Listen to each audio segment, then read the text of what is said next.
Vic. Yeah, How are you? good evening.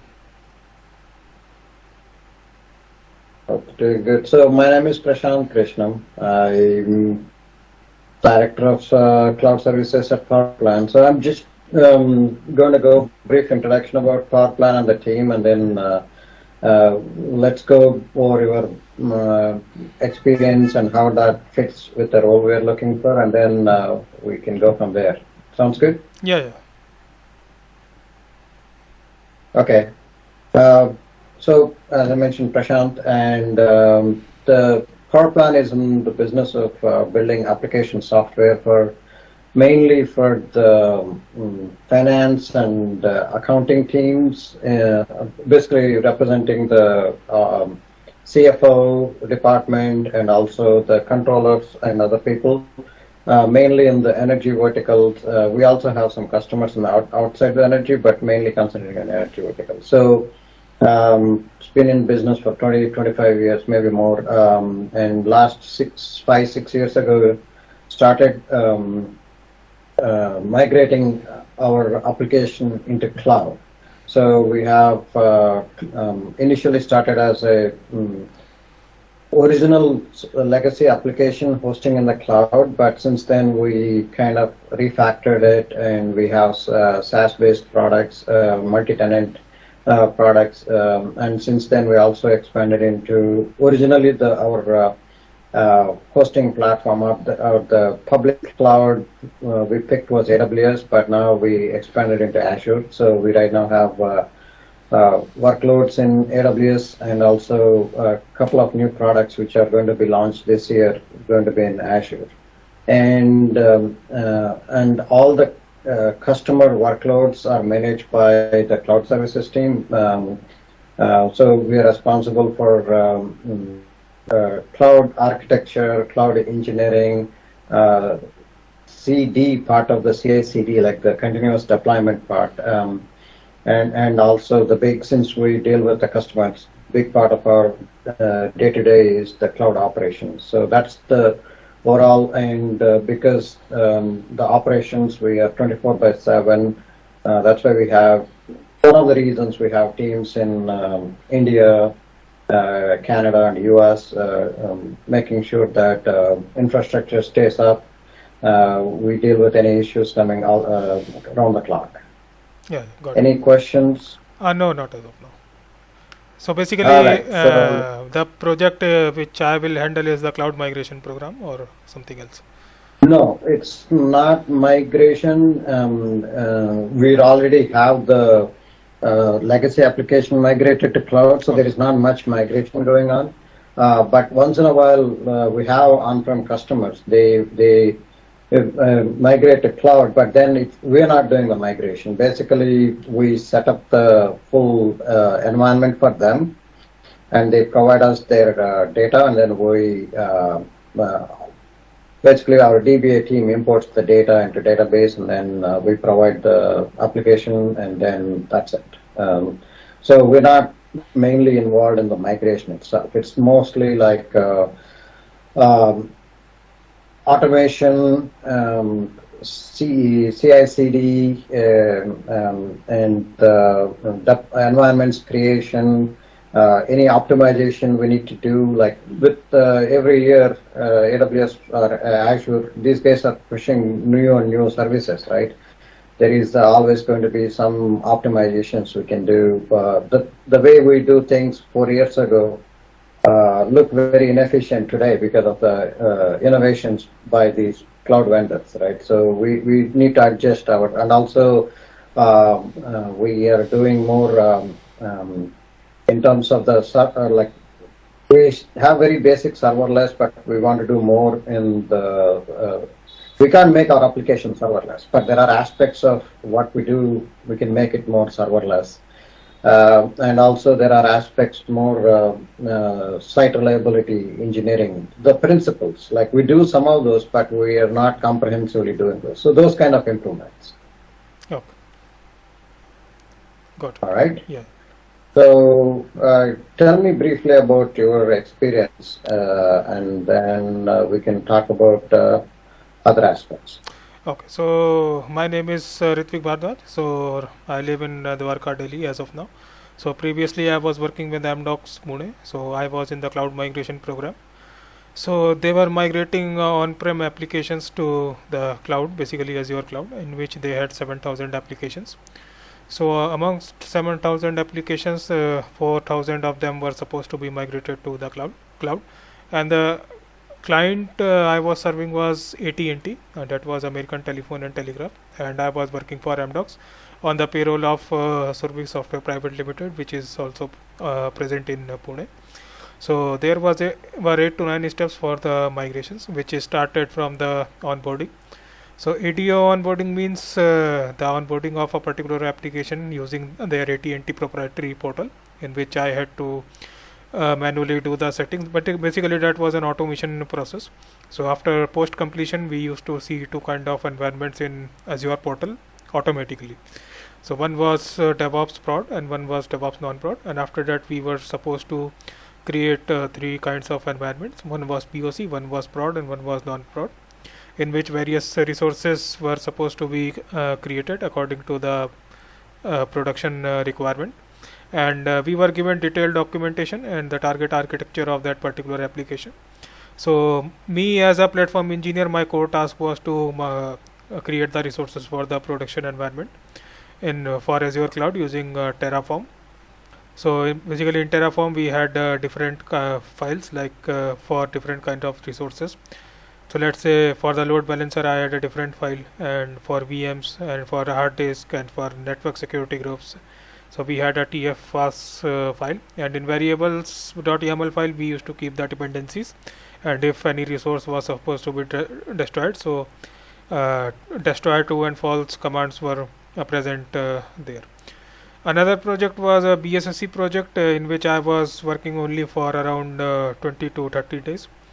So in BSSC project, basically all the application team used to push their Artifactory or software kind of code in the Nexus repository. From there it were pulled in the bit bucket, and then in the morning time we were supposed to do the patching kind of things, in which we had to update the code in the bit bucket, commit the changes, and manually run the Jenkins pipeline, and if any error is coming, resolve those errors, and then give the status in the Scrum meetings, which happened 3 times a day. So these are the two projects I worked in Amdocs. Previously I was working with KMG IT services in Gurgaon. So soon after I joined, so cloud work was introduced there. So as per the project requirement, I used to do the cloud kind of stuff, and basically more of that as AWS was being used there. Other than that, they had several clients like Amway and Hughes. So I mean they had also introduced the cloud services. So as a deportation engineer, I used to go there, and whatever their requirements were, I tried to contribute there, and that's the overall experience in cloud. Other than that, the 3 years of experience include I mean on-prem networking, servers, and service desk and desktop support. So all those kind of things. Okay. So started in the IT space and then moved to cloud. Yeah. So basically in KMG, I got my profile got changed to cloud. Previously I was an full-time network engineer. Mm-hmm. Got it. So cool. That's good introduction. So you talked about building the infrastructure in Azure using Terraform, and so is the requirements to create the infrastructure or the architecture, is that something comes from somewhere, and then you guys as a platform engineering team, you build the platform? Is that how it works? Yes. Basically, the target architecture was not designed by us. It was designed by the BA team, business analyst team, and the requirements were taken from the application team.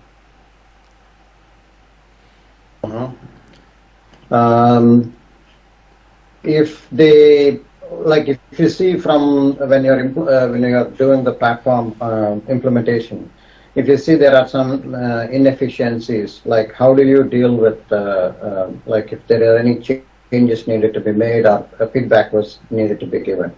How was that handled? For that, we created three kind of environments. So whenever we are doing cloud migration, so one environment is created which is known as POC. So POC stands for proof of concept. After that, when you create Uh-huh. POC environment, you have to show the client or whatever the concerned person is. See the infrastructure will look like this. After that, we Mhm. go ahead for the non-prod, and then final production is done. So in the production, Okay. we have two filters in this way, and then the final prod environment is created. Okay, so during POC creation, you have an opportunity to optimize both for cost, availability, and other aspects. Is that correct? Yes, but in POC environment, basically, all the discussions regarding cost were already been done before the ADO onboarding was even started. So let's Mm-hmm. say if we are creating a disaster recovery, so we will there are some storages. So in the production environment, sorry, POC environment, we will keep that hot, and in the disaster recovery, we will keep that cold. If I talk about the hard disk, so we will keep lesser amount of hard disk in. Basically, there are two types of storages. One is LRS and one is GRS. So global we will keep in the product. I mean, in the main environment and the those kind of things. So disaster recovery was required only in one of the application, FirstNet application, its name was. So Mm-hmm. I was involved in total 10 applications in 10 months of duration, and five of them I worked on an intermediate level. Those were already in process, and five applications were end to end. Mm-hmm. Okay, so we mentioned disaster recovery. What type of disaster recovery you guys implemented? So in the disaster recovery, it was mentioned in the target architecture. So exact replica of the environment we created, and in the Terraform code, like we have the resource type. So all of the infrastructure was deployed in East US2, and in the Mm-hmm. disaster recovery, we simply replaced East US2 with the West US2 and ran the pipeline. Other than that, all the files were the YAML, sorry, Terraform files were renamed as YAML files, and then the deployment was done. And additional, there were five kind of environments, one in which one was DevOps prod, DevOps non-prod, POC, non-prod, and prod. For disaster recovery, one additional environment was created in the Azure portal. So in total, we have you have six kind of environments is if you are creating disaster recovery. Okay, but how do you sync the data between the regions? Like you're saying, you're repointing the pipeline to a different region, and then that creates the infrastructure. But how do you copy the state from one region to the other region?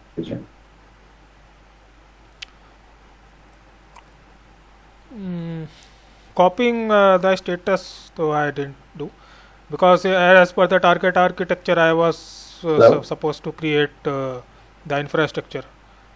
State was not mentioned. No, no. Sorry, there was a break in the connection. Can you say that again? Yeah.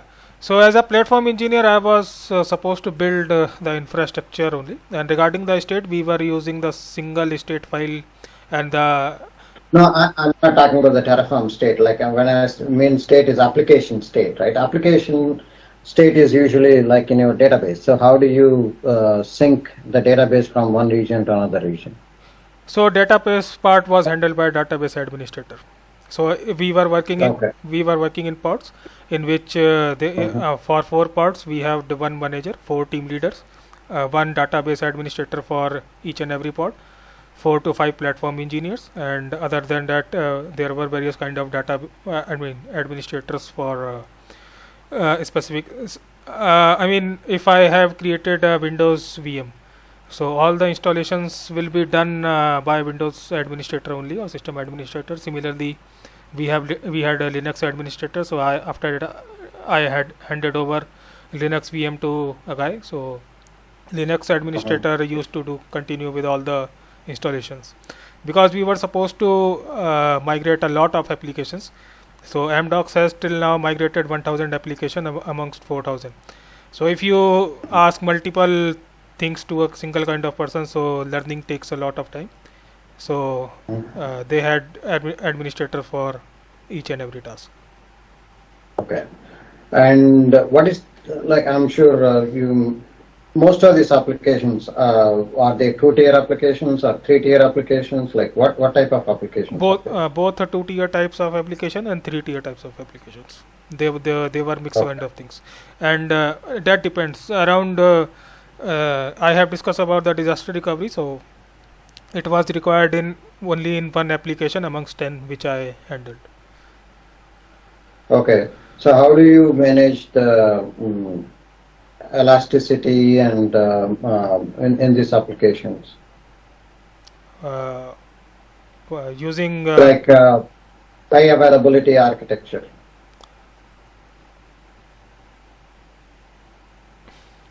So what service is? So if I talk about the availability, we can use multiple availability zones, but multiple availability zones were not used in my project.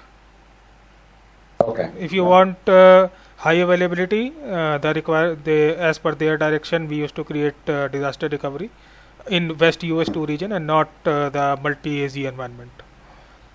Oh, so none of the apps were using multi-AZ. Yeah. Only East US2 was their pet region, and for disaster recovery, West US2 was their pet region. So all the application tier or the web tier, they have how many VMs? Like there are multiple VMs or a single VM? That depends upon the application. So one was VPNS app, so that had single kind of application. One was Sittel application. It had 3 VMs. So and there were some applications in which we had VMs inside the VMs for Bash and multiple applications and one. Okay. How is the load balancing or the traffic requests are routed between multiple VMs? So if I talk about the load balancer, so we had one tf.vars file, and in which we had to create a code for the load balancers, and in all of the applications we use a single load balancer only. So in the code I still remember in the load balancer is equals to 1. And one time I tried to create the 2 load balancer, and that gave an error. Soon after I did that, my team leader came to my meeting. Basically we used to work in the bridge. So before starting your work, you have to join that particular, like we are in the meeting. So you have to first open the bridge and then work. So if anybody wants to have a look that what are you working. So immediately my team leader came and told me that why you were creating 2 kind of load balancers, and I had ran the pipeline for the load balancer, and that ultimately gave an error. So so load balancer was single only. Okay, makes sense. How about auto scaling? Did you enable any auto scaling? Yeah, but that was manual. So in auto scaling, I have worked extensively in AWS, but in Azure auto scaling in Terraform, there was no file regarding auto scaling. If we were supposed to do increase the auto scaling, so VMSS virtual machine scale set is the option in Azure. So from 2, I increased that to 20 as per the requirement for 2 to 3 applications. But that was manual. So regarding VMSS, I don't know why they never did through the Terraform. They always asked me to do manually. Manual, okay. And when I asked, they said it's a project requirement. So basically what happened there was the AT&T was the client, and they had designed a lot of things, 50 to 60% of the infra according to like their AT&T style.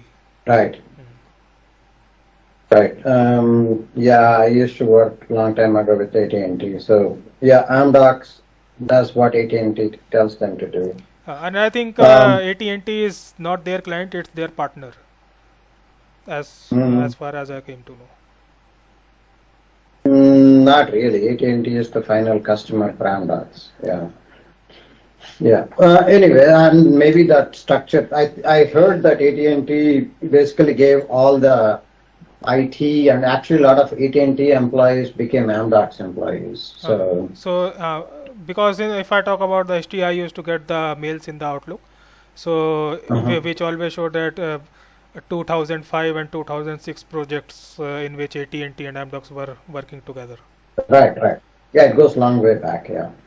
All right. Anyway, we have only 8 minutes, so I want to cover a few things. So, do you have any experience with AKS or Kubernetes? So in general, I have in Azure Kubernetes BSSE project was deployed in Azure Kubernetes services. But since I was in that project for initial 1 month only, so I used to do the basic troubleshooting and the status of the pods and all kind of things. I didn't get much, Right. and end-to-end deployment I never got the exposure. Okay, But that's fine. if I am given the opportunity, I will catch up. Yeah. That shouldn't be a problem. Like you mentioned a lot about Terraform. Like, have you written any Terraform modules, or are you using mostly the modules created by somebody else? So in Azure portal, there were two kind of environments. One was Azure 00 and one was Azure 06, which was already created when we used to log into the HVD.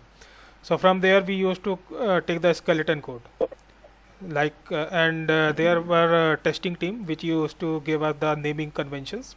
As per the naming convention, we had to make the code, Terraform code. So once you create the code, you get the idea, and then you run the pipeline. And so in this way, we had the Terraform file. So in general, we all create our code in main.tf file and continue to create the code.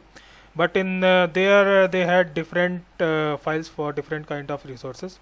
So that was, pretty good thing, because if you have a separate file for separate resource, so that gives a lot of clarity. Right.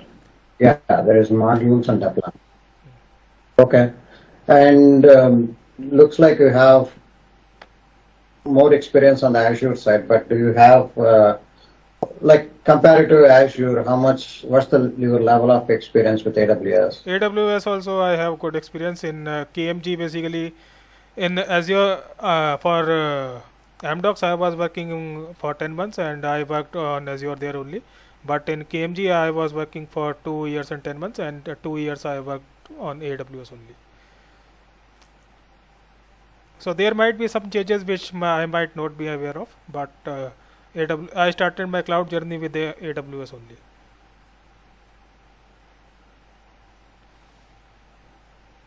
Well,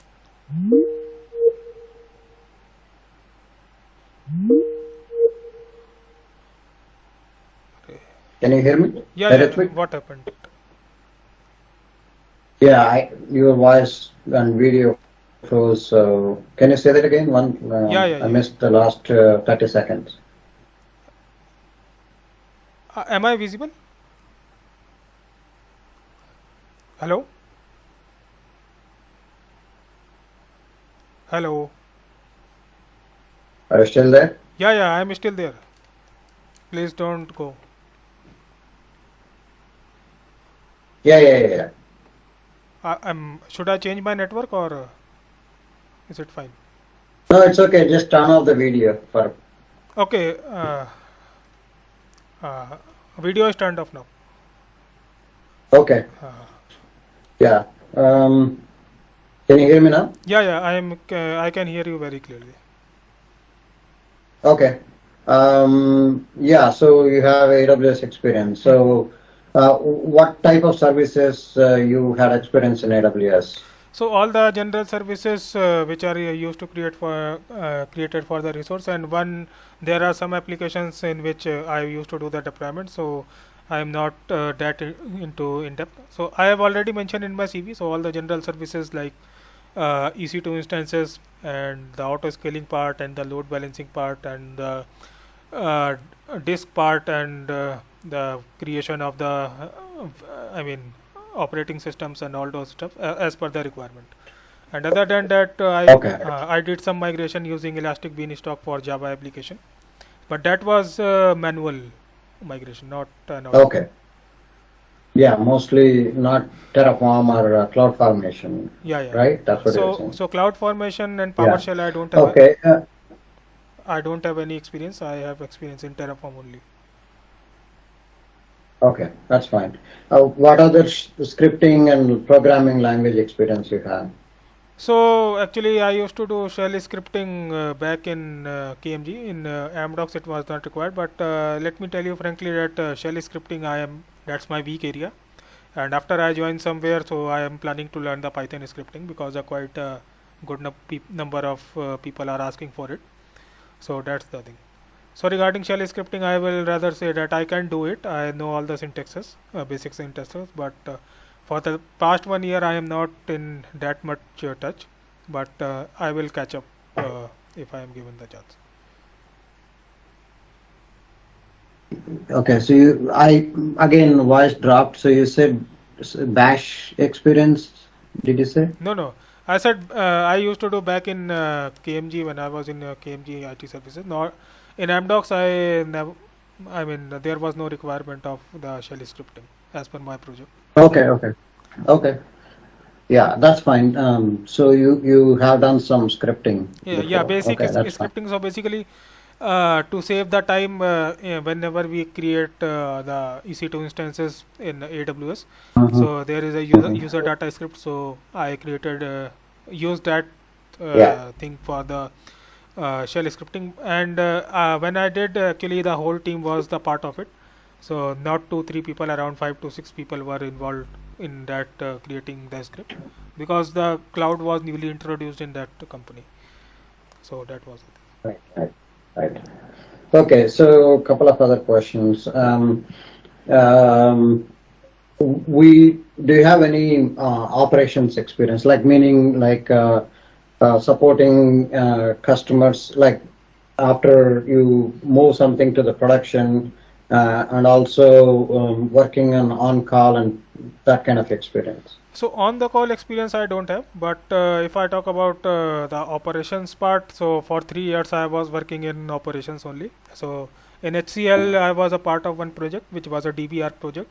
So I used to fix the all the application related issues. The customers based out in United States, and the project name was Mhm. DBR. But on the call Okay, that's means cool. they used to create the tickets in Uh-huh. the BMC. Yeah, it's basically we don't have very rigorous on call. It's just that somebody is available if there is any emergency or high priority issues comes up. We you just need to address them. Otherwise, uh, usually it's not too many things going on during the on call time. Yeah, yeah.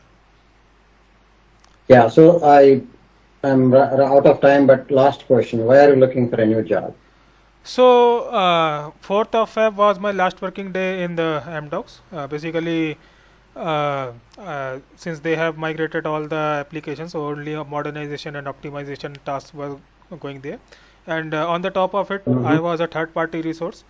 So on 11th of Jan this year, I suddenly got a mail that due to project constraints, we cannot continue your assignment further. So we need to release you. Okay. So that's why I got released, and I'm looking for a job change. Okay. So yeah, that makes sense. Any questions for me before we wrap up? Uh, no, I don't have much because you gave a very nice intro in the starting only, so I don't have any questions as of now. Okay. Sounds good. Good luck, and somebody from India team will be in touch with you. Okay, okay. So you are not in India? No. I'm in Atlanta, US. Okay, okay, okay. Got it. Okay. All right. Yeah, yeah. Thanks, Ritvik. Okay. Have a nice day. Have a good one. Okay. Bye. Thank you, sir.